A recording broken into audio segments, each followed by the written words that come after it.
The morning sun cast long shadows across the cobblestone courtyard of Buckingham Palace as Captain James Wellington adjusted his red tunic and checked his watch.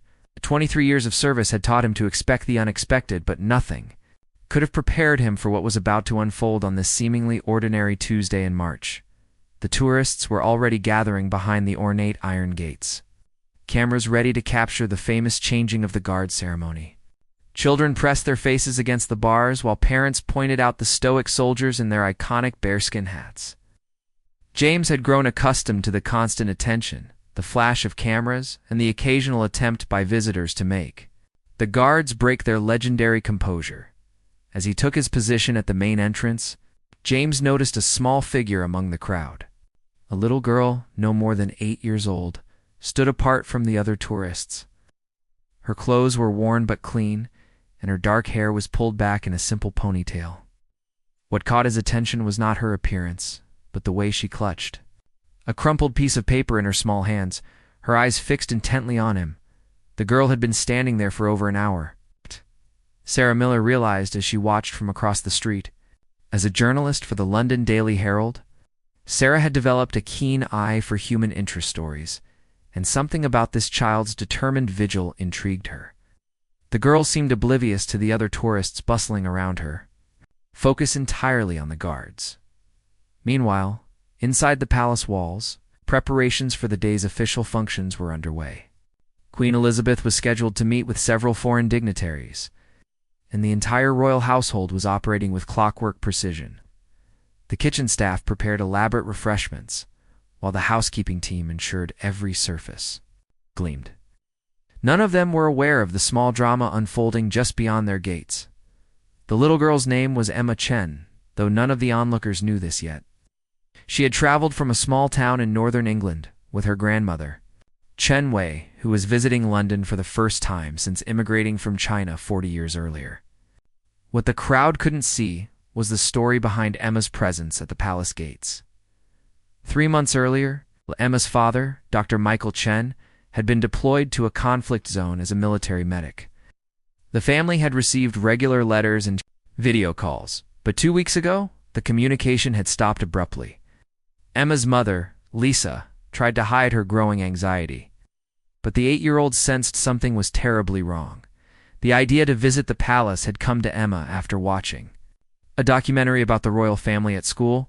Her teacher had explained how the Queen was considered the mother of the nation, someone who cared for all British citizens. In Emma's young mind, if anyone could help find her father, it would be the Queen herself.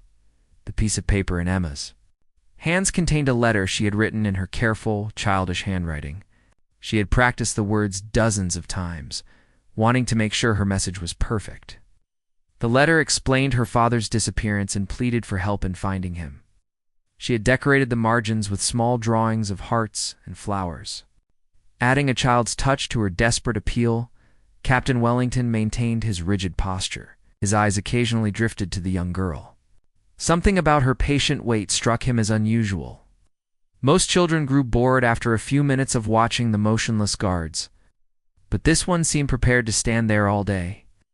Her small hands never loosened their grip on the paper, and her eyes remained hopeful despite the passing hours. The morning crowd began to thin as tour groups moved on to other attractions. Street vendors called out their wares, and the familiar sounds of London traffic provided a constant backdrop. But Emma remained, her grandmother now sitting on a nearby bench. Watching with concern as her granddaughter continued her vigil, Dr. Rebecca Adams, a child psychologist who happened to be passing by, noticed the scene unfolding. Her professional instincts kicked in as she observed the girl's body language. The way Emma held herself spoke of determination mixed with vulnerability. Rebecca had seen similar behavior in children dealing with trauma or loss, and she felt compelled to understand what was driving this young person's behavior. As the afternoon approached, palace staff began to notice the persistent presence of the small figure at the gates. Sergeant Major Thompson, responsible for external security, made a mental note to keep an eye on the situation. While the girl posed no obvious threat, her unusual behavior warranted attention. Emma's legs were beginning to ache, but she refused her grandmother's gentle suggestions to take a break. She had made up her mind that she would stay until someone noticed her, until someone agreed to help. The letter in her hands had become slightly damp from her sweaty palms. But the words remained clear. The afternoon sun began its descent, casting different shadows across the courtyard. The tourist crowd had almost completely dispersed, leaving only a few stragglers and the ever-present security personnel. Emma's grandmother approached her granddaughter once more, speaking softly in Mandarin, urging her to consider going home. But Emma shook her head firmly. She had not come this far to give up now. Her father needed her to be brave, to do everything possible to bring him home. In her young heart, she believed that if she could just get her letter to the right person, everything would be okay. Captain Wellington found himself increasingly drawn to the girl's unwavering determination. In all his years of service, he had seen countless visitors come and go, but none had displayed such quiet persistence. As his shift neared its end, he made a decision that would change everything. The stage was set for an encounter that would touch hearts across the nation and demonstrate the power of a child's love to move mountains. Emma's tearful plea was about to reach ears that mattered, and her simple note would indeed alter everything in ways she could never have imagined. As the changing of the guard ceremony concluded and the tourists began to disperse, Captain Wellington noticed that the little girl remained at her post. Her grandmother had returned to the bench, looking increasingly worried as the hours passed. The afternoon was growing late, and most visitors had moved on to other attractions. But Emma Chen stood firm, her letter clutched tightly in her small hands. Wellington had been trained to maintain strict protocol. But something about this child's determination touched a place in his heart that 23 years of military discipline hadn't hardened. During a brief moment when his replacement arrived for the evening shift, he made an unprecedented decision. Breaking from standard procedure, he approached the palace gates where Emma waited. The little girl looked up at him with wide, hopeful eyes as the tall guard in his magnificent red uniform approached. Her heart raced with excitement and fear. This was the moment she had been waiting for all day. Captain Wellington knelt down to her level, his stern expression softening as he saw the tears that had begun to well up in her eyes. "Hello there, young lady," he said gently, his voice much warmer than Emma had expected.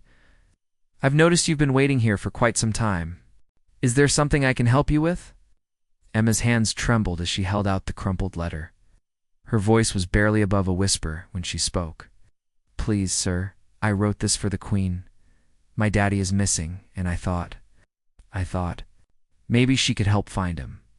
The words tumbled out in a rush, as if she had been rehearsing them all day. Wellington took the letter carefully, treating it with the same respect he would show an official document. As he unfolded the paper, he could see the careful handwriting of a child who had put enormous effort into every word. The letter was decorated with small drawings, and despite some spelling mistakes, the message was clear and heartbreaking. "Dear Your Majesty the Queen," the letter began, "my name is Emma, and I am 8 years old. My daddy is Dr. Michael Chen, and he is a soldier doctor who helps hurt people. He went away to help people in a scary place, but now nobody knows where he is. My mommy cries when she thinks I'm not looking, and my grandma brought me here because she said you take care of everyone. In England, like a mommy, please, can you help us find my daddy? I promise I will be very good and do all my homework if you can just bring him home. I miss him very much, and I think he might be scared too. Thank you for reading my letter. Love, Emma Chen." Captain Wellington felt his throat tighten as he read the innocent words. The small drawings in the margins showed a family of stick figures, holding hands with one figure set apart from the others. At the bottom of the page, Emma had drawn what appeared to be her father in military uniform with a red cross on his chest. Emma's grandmother, Chen Wei, approached slowly, speaking in heavily accented English. "I am sorry, sir. My granddaughter, she has this idea that Queen can help. I try to explain, but she is very, how you say, determined, like her father." The elderly woman's eyes showed the same worry and hope that Emma carried. Wellington looked from the letter to the child's expectant face, then to her grandmother's weary expression. In that moment, he made another decision that went against all protocol. "Emma, would you and your grandmother like to come with me? I think there might be someone who should see this letter." The little girl's face lit up with joy, and she nodded. Eagerly, Chen Wei looked uncertain, but followed as Wellington led them through a side entrance that tourists never saw. The corridors inside the palace were exactly as Emma had imagined, grand and beautiful. Ow. With portraits of kings and queens looking down from golden frames. As they walked, Wellington explained that he couldn't promise they would meet the queen directly, but he knew someone in the royal household who might be able to help. Emma didn't care about the details. She was simply thrilled that someone was finally taking her seriously. They were led to a comfortable waiting room where Wellington asked them to stay while he made some phone calls. Emma sat on the edge of an elegant chair, her feet barely touching the floor, while her grandmother held her hand. The room was filled with beautiful antiques and fresh flowers, making Emma feel as though she had stepped into a fairy tale.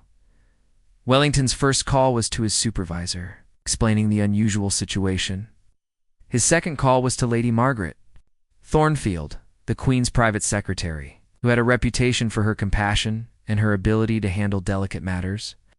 When she heard about the little girl's letter and her father's situation, Lady Margaret immediately understood the significance of what was happening. Within 30 minutes, Lady Margaret arrived at the waiting room. She was an elegant woman in her 50s, with kind eyes and a gentle manner that immediately put Emma at ease. She introduced herself and asked if she could sit with them and hear Emma's story properly. Emma told her everything about her father's deployment, about the stopped communications, about her mother's secret tears, and about her certainty that the Queen could help. She spoke with the earnest conviction that only children possess, believing completely in the power of her simple letter to change everything. Lady Margaret listened intently, asking gentle questions about Emma's father and his unit. She took notes as Chen Wei provided additional details about Dr. Michael Chen's service record and deployment information. What emerged was the picture of a dedicated military medic who had been serving in a dangerous region where communication blackouts were not uncommon, but 2 weeks was longer than usual. As Emma finished her story, Lady Margaret made her own decision. She looked at the little girl's hopeful face and realized that this was exactly the kind of situation that the royal family existed to address. Not through grand gestures or political maneuvering, but through simple human compassion and the ability to cut through bureaucratic red tape when necessary. Emma, Lady Margaret said, I want you to know that your letter is going to be taken very seriously. While I cannot make any promises about meeting Her Majesty today, I can promise you that we will do everything in our power to help find your father. The transformation in Emma's face was immediate. For the first time all day, she smiled genuinely, her faith in the goodness of the world restored by the kindness of strangers who had chosen to listen to a little girl's plea. Lady Margaret Thornfield wasted no time after hearing Emma's story. While Emma and her grandmother were escorted to a more comfortable guest room and provided with tea and sandwiches, Lady Margaret began making urgent phone calls. Her first call was to the Ministry of Defense, where her decades of royal service had established valuable connections. Within the palace walls, word of the little girl's plea began to spread through the tight-knit community of royal staff. The story of Emma's day-long vigil and her heartfelt letter touched everyone who heard it. Even the most seasoned palace workers, accustomed to dealing with matters of state and international diplomacy, found themselves moved by the simple faith of a child who believed the Queen could solve any problem. Meanwhile, Major General Patricia Hayes at the Ministry of Defense received Lady Margaret's call with immediate attention. As a mother herself, she understood the urgency of the situation. Dr. Michael Chen's file was pulled within minutes, and what they discovered provided both concern and hope. His unit had indeed gone silent 2 weeks earlier, but this was part of a planned blackout during a sensitive operation in a region where communications were deliberately limited for security reasons. The operation, codenamed Nightingale, was a humanitarian medical mission that had extended longer than originally planned due to an outbreak of disease in a remote village. Dr. Chen and his team were providing critical medical support, but the dangerous nature of their location meant that all external communications had been suspended to protect their position. Back in the palace guest room, Emma had finally relaxed enough to eat something. Her grandmother watched with relief as color returned to the child's cheeks. Emma chattered excitedly about everything she had seen in the palace corridors, describing the paintings and the beautiful carpets to her grandmother in a mixture of English and Mandarin. "Grandma, do you think the Queen really will help us?" Emma asked, her eyes bright with hope. Chen Wei smoothed her granddaughter's hair gently. "I think, little one, that sometimes when we have courage to ask for help, the right people listen." She had lived through enough hardship in her lifetime to know that miracles were rare, but she had also learned that kindness could appear in the most unexpected places. Lady Margaret returned to the guest room with news that would change everything. She sat down across from Emma, her expression serious but hopeful. "Emma, I have some very important information about your father. He is safe, but he has been in a place where he cannot send messages home. The army needed to keep his location secret to protect him and the people he's helping." Emma's eyes widened. "Is he really okay? Can we talk to him?" "We're working on that right now," Lady Margaret assured her. "But I have an even bigger surprise. Her Majesty has heard about your letter, and she would very much like to meet you." The little girl's reaction was immediate and overwhelming. Tears of joy streamed down her cheeks as she threw her arms around her grandmother. Chen Wei held her granddaughter tightly, her own eyes filling with tears as she processed what was happening. 30 minutes later, Emma found herself walking through corridors she had only seen in pictures, her small hand held securely by Lady Margaret. Her grandmother walked beside them, wearing her best dress and looking both nervous and proud. Palace staff lined the hallways, smiling warmly at the little girl who had captured everyone's hearts. The audience room was smaller and more intimate than Emma had imagined. Sunlight streamed through tall windows and comfortable chairs were arranged in a circle rather than the formal setup she had expected. When Queen Elizabeth entered the room, Emma was struck by how kind her eyes looked and how her presence seemed to fill the space with warmth rather than intimidation. "Your Majesty," Lady Margaret said gently, "this is Emma Chen, the young lady I told you about." Emma had practiced her curtsy with her grandmother, but when the moment came, she simply stood still, staring in wonder at the woman she had been hoping to meet all day. The Queen smiled and approached, kneeling down to Emma's level just as Captain Wellington had done hours earlier. "Hello, Emma," the Queen said in her distinctive voice. "I read your beautiful letter and I want you to know how brave you are for not giving up today." Emma's voice was barely a whisper. "Your Majesty, can you really help find my daddy?" The Queen's expression grew gentle but serious. "Emma, I have wonderful news for you. We have found your father and he is safe. He has been helping sick people in a place where telephones don't work very well, but we've arranged for him to call you very soon." The transformation in Emma was instantaneous. The worry and fear that had been carrying her small shoulders for weeks seemed to evaporate. She began to cry, but these were tears of pure relief and joy. "Would you like to call your mother and tell her the good news?" the Queen asked. Emma nodded eagerly, and within minutes, she found herself speaking to her mother on a secure palace phone line. Lisa Chen's sobs of relief could be heard clearly as Emma excitedly told her everything that had happened.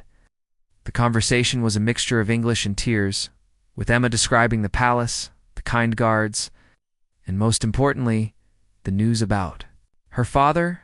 As the call ended, the Queen sat with Emma and her grandmother, asking about their journey to London and Emma's school. She listened with genuine interest as Emma told her about her favorite subjects and her dream of becoming a doctor, like her father someday. "Emma," the Queen said, "your father is doing very important work, helping people who need medical care in dangerous places. You should be very proud of him." "I am," Emma said firmly. "But I missed him so much, and Mommy was scared." "That's perfectly natural," the Queen replied. "Love makes us worry about the people who matter most to us. But it also gives us courage to do extraordinary things, like standing outside palace gates all day with a letter." The audience concluded with the Queen asking Emma to keep her updated on her father's safe return and her progress in school. Presented Emma with a signed photograph and a small gift, a beautiful pen set for future letters. She said with a smile. As they prepared to leave, Emma turned back to the Queen with one final question. "Your Majesty, do you think my daddy will be proud of me for what I did today?" The Queen's smile was radiant. Emma, I think your father will be the proudest man in all of England when he hears about your courage today. You never gave up, and because of that, we were able to help not just your family, but ensure that other families of service members will know where their loved ones are too. The journey back to Emma's hometown in northern England felt completely different from the anxious trip to London just days before. Emma pressed her face against the train window, watching the countryside rush by while clutching the signed photograph. From the Queen, her grandmother sat beside her, still processing the incredible events of the past 24 hours. The phone call they had been waiting for came as their train pulled into the station. Emma's hands shook as she answered her mother's phone. The voice on the other end was tired but unmistakably familiar. Her father's voice, calling from a secure satellite phone thousands of miles away. "Daddy," Emma cried, causing several passengers to turn and smile at the obvious joy in her voice. "Mommy told me you're safe, but I had to hear your voice to believe it." Dr. Michael Chen's voice was thick with emotion as he spoke to his daughter. He had been briefed by his commanding officer about Emma's remarkable journey to Buckingham Palace. He could hardly believe what his 8-year-old daughter had accomplished. "Emma, sweetheart, I heard about what you did. I am so incredibly proud of you. You were braver than any soldier I've ever known." Through the crackling international connection, Emma told her father every detail of her adventure. She described Captain Wellington's kindness, Lady Margaret's help, and most amazingly, her audience with the Queen. Dr. Chen listened in wonder, occasionally asking his wife Lisa to confirm that these extraordinary events had really happened. "The Queen said you're helping sick people in a dangerous place," Emma said. "She said I should be proud of you, and I am, Daddy. But please come home soon." "I will, sweetheart," Dr. Chen promised.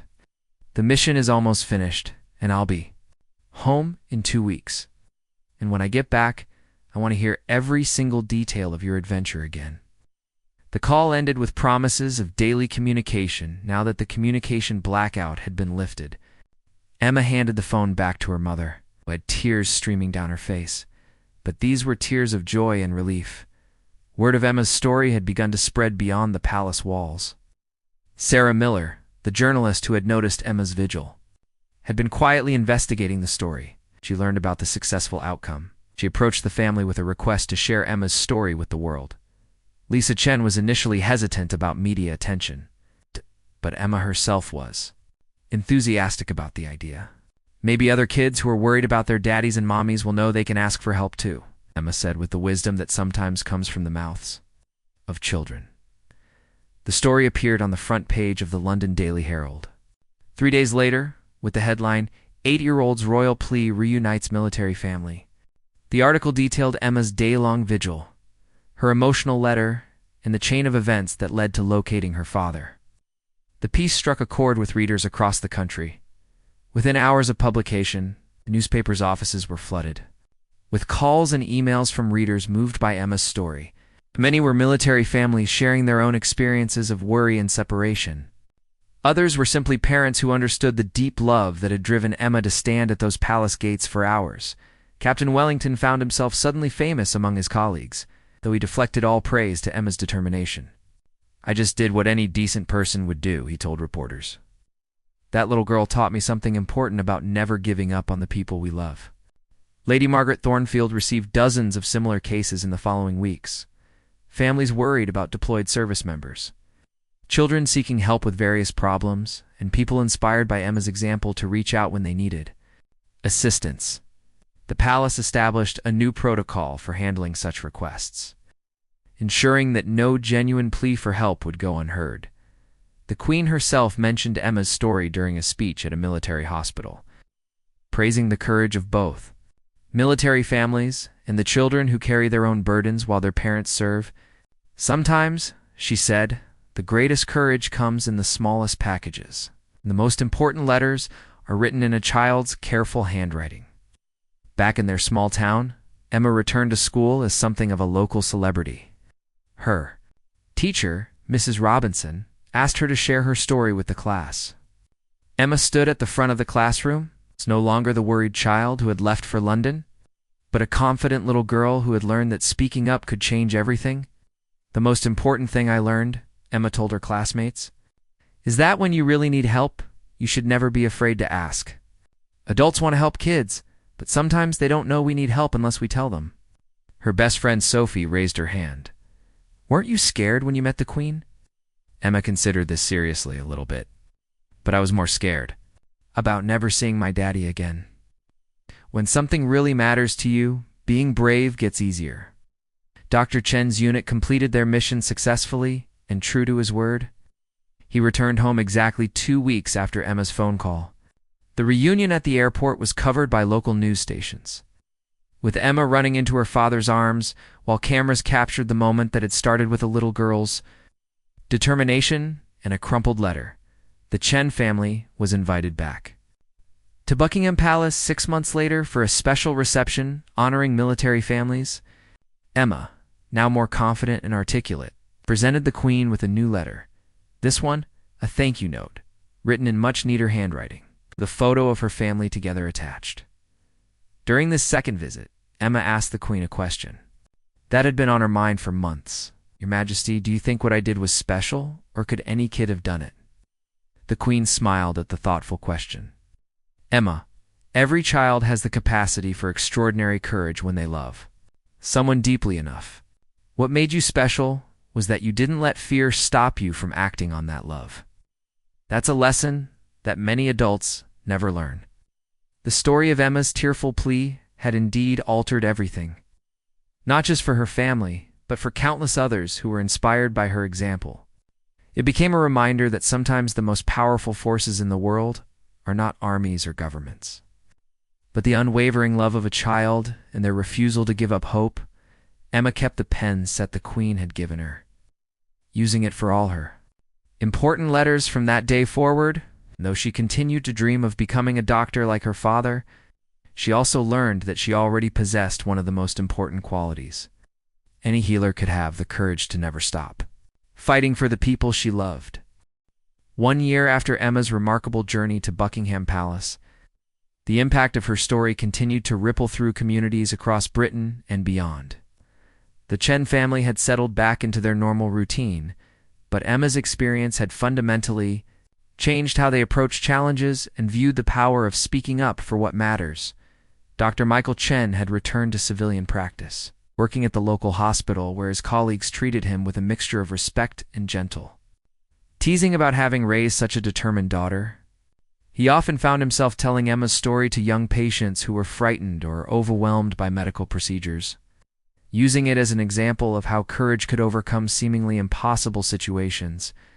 You know, he would tell a nervous child, about to undergo surgery, my daughter once stood outside Buckingham Palace for an entire day because she believed the Queen could help find me when I was missing. If an 8-year-old can have that kind of faith and determination, imagine what you can accomplish.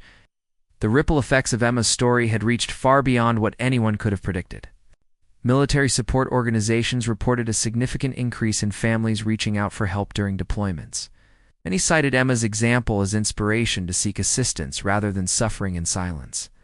Mrs. Patterson, a military wife from Scotland, wrote to the Chen family, explaining how Emma's story had given her the courage to contact her husband's unit when communications stopped during a training exercise. I kept thinking about that brave little girl standing at those gates, she wrote, and I realized that asking for help wasn't giving up hope. It was fighting for it. The story had also inspired changes within the military itself. Dr. Chen's commanding officer, Colonel Harrison, implemented new communication protocols, ensuring that families would receive regular updates during sensitive operations. Even if direct contact with service members wasn't possible, the Chen incident, as it became known in military circles, taught us that we weren't just responsible for our service members, but for the families who love them and worry about them every day. Emma, now 9 years old, had grown into her role as an unexpected advocate for military families and children's rights. She received letters from children around the world who had heard her story and found courage in their own difficult situations. A 10-year-old boy from Canada wrote to tell her how he had used her example to speak up about bullying at his school. A 7-year-old girl from Australia shared how Emma's story had helped her find the courage to tell her teacher about problems at home. Each letter was carefully answered by Emma, with help from her mother, and each response carried the same message: never be afraid to ask for help when you need it. The Queen herself had been deeply moved by the ongoing impact of Emma's visit. During her annual Christmas broadcast, she made a subtle reference to the importance of listening to children's voices and taking their concerns seriously. While she didn't mention Emma by name, those who knew the story understood the reference. Lady Margaret Thornfield had established what became known as the MA Protocol, a formal process for handling requests from children and families in crisis. The protocol ensured that no child's plea for help would be dismissed without proper investigation, and it had already helped dozens of families navigate various challenges. Captain Wellington had been promoted to major and assigned to a new position.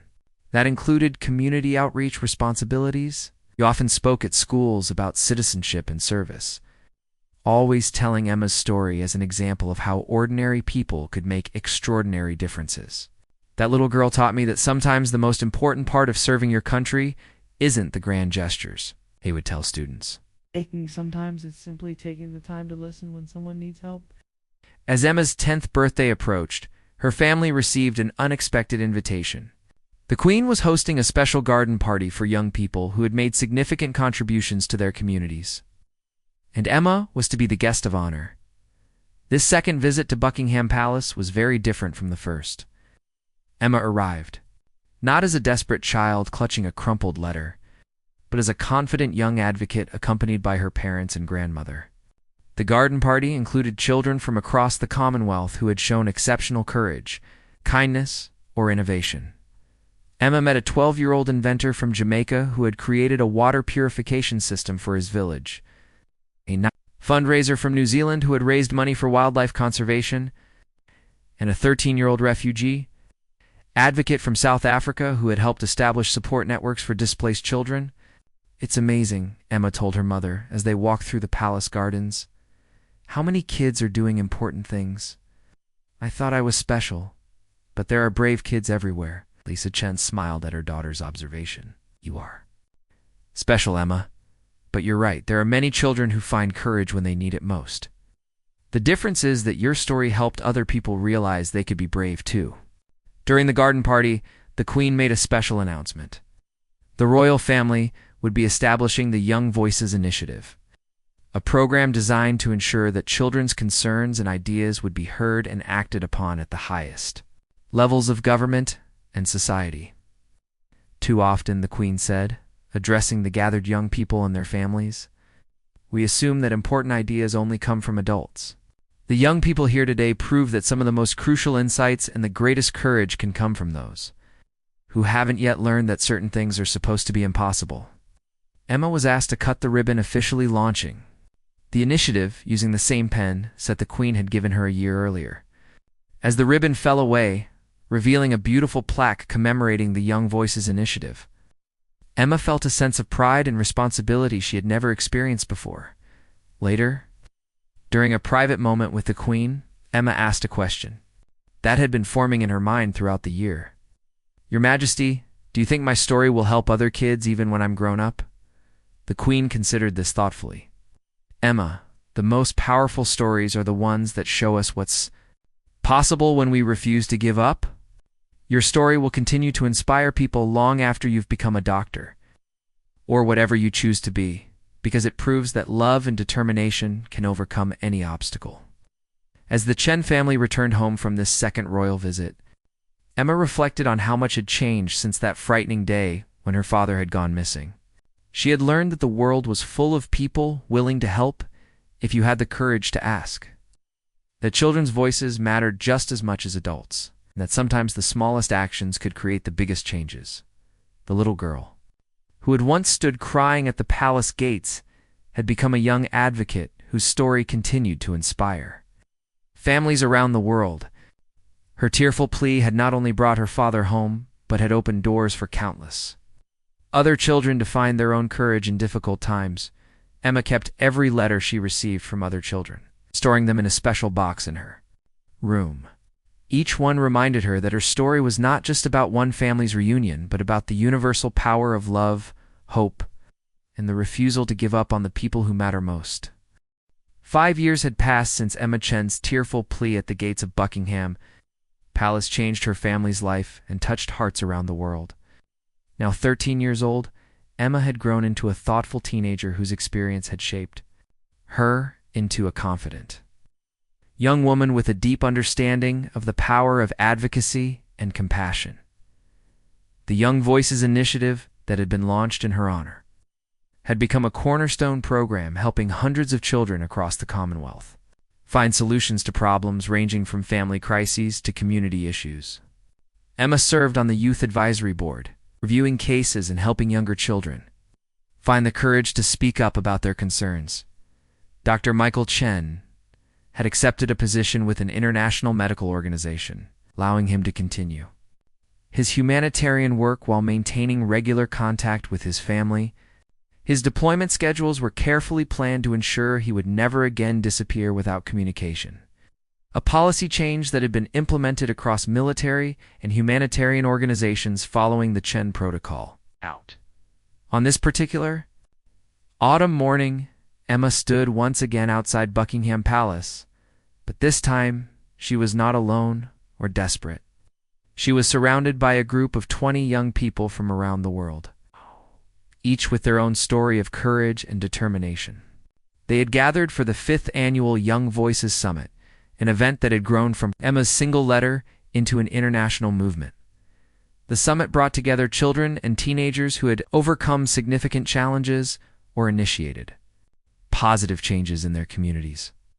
This year's group included Maria, a 14-year-old from Brazil who had organized clean water projects in her favela; Ahmed, a 12-year-old Syrian refugee who had created language learning programs for displaced children; and Plea, a 15-year-old from India who had developed an app to help street children access education as they walked through the palace gates that had once seemed so intimidating to a frightened 8-year-old. Emma reflected on how that moment of desperation had transformed into a life dedicated to helping others find their voices. She had become fluent in the language of hope, translating fear into action for countless children who felt powerless in the face of overwhelming challenges. The Queen, now in her late 90s, but still sharp and engaged, greeted each young person personally. When she reached Emma, her eyes twinkled with the warmth of shared history. "My dear Emma," she said, taking the teenager's hands in her own, "look what your brave heart has accomplished. That little girl with the crumpled letter has helped create a movement that spans the globe." Emma smiled, no longer the shy child who had once been struck speechless in the royal presence. "Your Majesty, I've learned that my letter wasn't really special because it was mine. It was special because it represented what every child feels when someone they love is in trouble. The Young Voices initiative just makes sure those feelings get heard." During the summit, Emma served as a mentor to the younger participants, sharing her experience and helping them prepare presentations about their own projects. She had learned that leadership wasn't about having all the answers, but about creating spaces where other people could find their own solutions. 10-year-old Joshua from Jamaica was nervous about speaking to the assembly about his school feeding program. Emma sat with him in the same garden where she had once felt overwhelmed by the magnitude of her own story. "The first time I came here," she told him, "I was so scared I could barely speak. But I realized that when you're fighting for something that really matters, the fear becomes smaller than the love." Joshua's presentation was a triumph, delivered with the passion of a child who had seen hungry classmates and refused to accept that nothing could be done. As Emma watched him speak, she saw herself 5 years earlier, learning that age was no barrier to making a difference. The summit culminated with the announcement of a new global initiative, the Children's Crisis Network, a system that would connect young people facing emergencies with resources and support across international boundaries. Emma had been instrumental in designing the program, drawing from her own experience to create protocols that would ensure no child's plea for help would go unheard. Lady Margaret Thornfield, a retired but still involved with the Young Voices initiative, presented Emma with a special recognition, not for her original letter, but for her 5 years of service, helping other children find their courage. "Emma," she said during the ceremony, "you've taught us that true heroism isn't about one moment of bravery. It's about choosing every day to use your experience to help others find their strength. The media attention that had once overwhelmed the Chen family had evolved into a platform Emma used thoughtfully and strategically. She had learned to work with journalists to amplify important stories while protecting the privacy of the children she served. Her social media presence was carefully curated to inspire and educate rather than simply entertain. That evening, as the summit concluded, Emma found herself alone with her parents in the same guest room where she had once waited anxiously for news about her father. Lisa Chen watched her daughter with amazement, seeing how the frightened little girl had grown into a confident young advocate. "Do you ever regret that day?" Lisa asked. "It's the way it changed our whole lives?"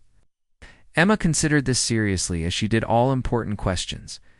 "I used to wonder what would have happened if I hadn't written that letter, if I'd just waited at home like everyone expected me to. But then I think about all the families who've been helped because I did speak up.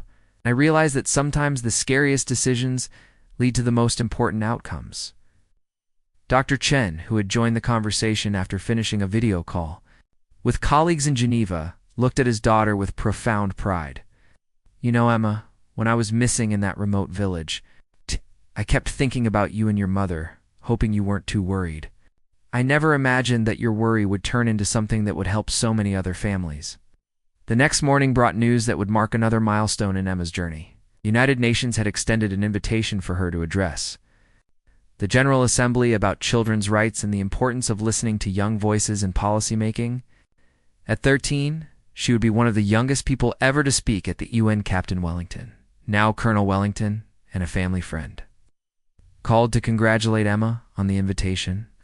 "That little girl who made me break protocol has grown into quite a remarkable young woman," he told her parents. "She's proven that sometimes the most important military operation is simply having the courage to ask for help." As Emma prepared for this new challenge, she returned once more to the letter that had started everything. She kept it framed in her room now, not as a trophy, but as a reminder of the power of honest emotion in simple words. The childish handwriting in crayon drawings seemed to belong to someone else, but she could still feel the desperation and love that had driven her to write those words. Her UN speech would focus on the theme that had emerged from her years of advocacy, that children's voices weren't just important during crises, but should be integral to creating policies and solutions that affected their lives. She planned to tell the delegates about Joshua's feeding program, Maria's water projects, and dozens of other young people who had refused to accept that problems were too big for them to address. The little girl who had once stood crying at Palace gates, clutching a letter born from love and desperation, had become a global advocate for children's rights. Her tearful plea had indeed altered everything, creating ripples that continued to spread across oceans and continents, touching lives she would never know but whose courage had been awakened by her example. Emma's story had become proof that the most powerful force in the world was not wealth or authority, but the determination of someone who refused to give up on love. Her note had opened doors not just for her own family, but for countless others who learned that their voices mattered. Their concerns were valid, and their love was strong enough to move mountains, even the seemingly immovable walls of bureaucracy and protocol, as she looked toward the future. Emma knew that her 13-year-old self was just beginning the journey that 8-year-old Emma had started, with a crumpled letter and unwavering faith in the power of asking for help when it mattered most.